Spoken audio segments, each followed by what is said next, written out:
મિત્રો, મારી યુટ્યુબ ચેનલમાં આપનું હાર્દિક સ્વાગત છે।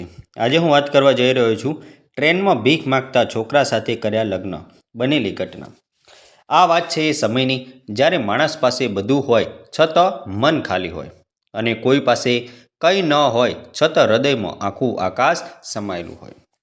સવારે 6 વાગ્યાની ટ્રેન અમદાવાદથી રાજકોટ જતી ઇન્ટરસિટી। પ્લેટફોર્મ પર હંમેશાની જેમ ભીડ હતી। કોઈ ઓફિસે જતો, કોઈ વેપાર માટે, કોઈ ઘર તરફ તો કોઈ પોતાના ભાગ્યને શોધવા। એ ભીડમાં એક યુવતી શાંતિથી ઊભી હતી। નામ એનું અનામિકા। અનામિકા દેખાવમાં ખૂબ જ સાદી પણ અંદરથી વિચારશીલ। મોટા બિઝનેસમેનની દીકરી। પૈસાની કમી ક્યારેય ન હતી, પરંતુ સંબંધોની ખોટ હતી।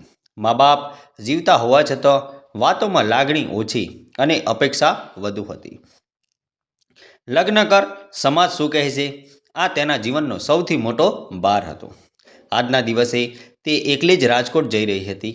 કોચમાં બેસીને બારી પાસેની સીટ પસંદ કરી। બહાર નજર કરતા વિચાર આવી ગયો, આ જીવનનો રસ્તો પણ ટ્રેન જેવો જ છે। ક્યાં ઉતરવું તે આપણે જ નક્કી કરવું પડે। ટ્રેન ધીમે ધીમે ચાલવા લાગી। થોડા સમય પછી એક અવાજ સંભળાયો, માતા, 1 રૂપિયો આપશો? એ અવાજમાં ભીખનો ભાવ હતો, પણ ભિખારપણું ન હતું। અનામિકાએ નજર ઉઠાવી। કોચના દરવાજે ઊભેલો એક છોકરો। ઉંમર હશે અંદાજે 23-24।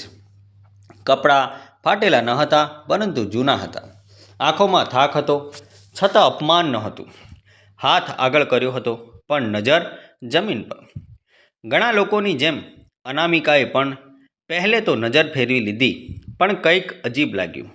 એ છોકરો કોઈને જબરજસ્તી કરતો ન હતો, કોઈ અપમાનજનક શબ્દ ન હતો, બસ શાંતિથી આગળ વધતો। જ્યારે એ અનામિકાની પાસે આવ્યો, તેણે ધીમે કહ્યું, માતા, ભીખ નથી, ભૂખ છે। આ અનામિકાના હૃદયને વાગી। તેણે પર્સ ખોલ્યો, પણ પૈસા આપવા પહેલાં પૂછ્યું, નામ શું છે તારું? છોકરો થોડી ક્ષણ ચૂપ રહ્યો, પછી બોલ્યો, નામ રાઘવ। શા માટે ભીખ માગે છે? રાઘવે સીધી આંખોમાં જોઈને કહ્યું, જ્યારે મહેનત કરવા હાથ ન મળે ત્યારે ભીખ માગવી પડે। આ જવાબમાં કોઈ ફરિયાદ ન હતી, માત્ર હકીકત હતી। અનામિકાએ તેને પૈસા નહીં, પણ પોતાની થાળીમાંથી ભોજન આપ્યું। રાઘવે આદરથી લીધું, બેસીને ખાધું નહીં। ઊભા ઊભા જ ખાતા ખાતા આંખોમાં પાણી આવી ગયું। ક્યાં ઉતરવાના છો? અનામિકાએ પૂછ્યું। જ્યાં ટ્રેન રોકાય ત્યાં। એ જવાબ સાંભળીને અનામિકા ચૂપ થઈ ગઈ। આ એક મુલાકાત હતી। ટ્રેન આગળ વધતી રહી। રાઘવ બીજા કોચમાં ચાલ્યો ગયો, પણ અનામિકાનું મન ત્યાં જ અટકી ગયું। ફરી મળવાનું ભાગ્ય। રાજકોટ પહોંચ્યા પછી પણ એ છોકરાની આંખો ભૂલાતી ન હતી। અઠવાડિયા પછી અનામિકા ફરી ટ્રેનમાં હતી। આ વખતે અમદાવાદ પાછી જઈ રહી હતી, અને જાણે કિસ્મતે કોઈ અધૂરી લાઈન પૂરી કરવી હોય એમ જ, માતા, 1 રૂપિયો? અનામિકાએ તરત નજર ઉઠાવી। રાઘવ? આ વખતે તેણે હાથ આગળ કર્યો નહીં, બસ ઊભો રહ્યો। અનામિકાએ પોતે બોલાવી લીધો, રાઘવ, અહીં બેસ। રાઘવ ગભરાયો, માતા, હું ગંદો છું। મન ગંદુ હોય ત્યારે માણસ ગંદો થાય। અનામિકાએ કહ્યું, તું નહીં। આ રાઘવના જીવનની પહેલી ઇજ્જત હતી। તેણે કહ્યું કે તે અનાથ છે। બાળપણમાં મા બાપ ગુમાવ્યા, કામ મળતું નથી કારણ કે કોઈ ઓળખાણ નથી। ભીખ માગવી તેને ગમતી નથી, પણ જીવવું જરૂરી છે।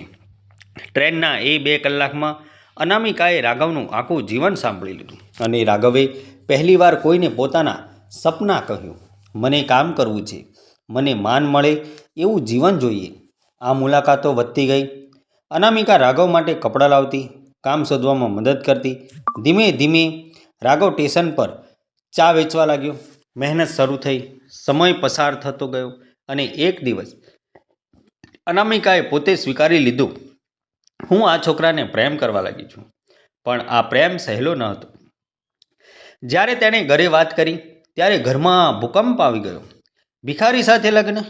સમાજમાં નાપ કપાવડાવશે। અમારી દીકરી પાગલ થઈ ગઈ છે। અનામિકા શાંત રહી। પપ્પા, તેણે કહ્યું, તમે મને સંપત્તિ આપી શકો છો, પરંતુ હૃદય નહીં। મારું હૃદય મેં એને આપી દીધું છે। ઘરમાં દરવાજા બંધ થઈ ગયા, સંબંધો તૂટી ગયા, પણ અનામિકા ડગી નહીં. નાના મંદિરમાં, બે સાદા વસ્ત્રોમાં, કોઈ ભવ્યતા વગર અનામિકા અને રાઘવના લગ્ન થયા. રાઘવના હાથ કમતા હતા. તું ભૂલ કરી રહી છે, તેણે કહ્યું. અનામિકાએ સ્મિત કર્યું. ભૂલ એ નથી કે તું ગરીબ છે.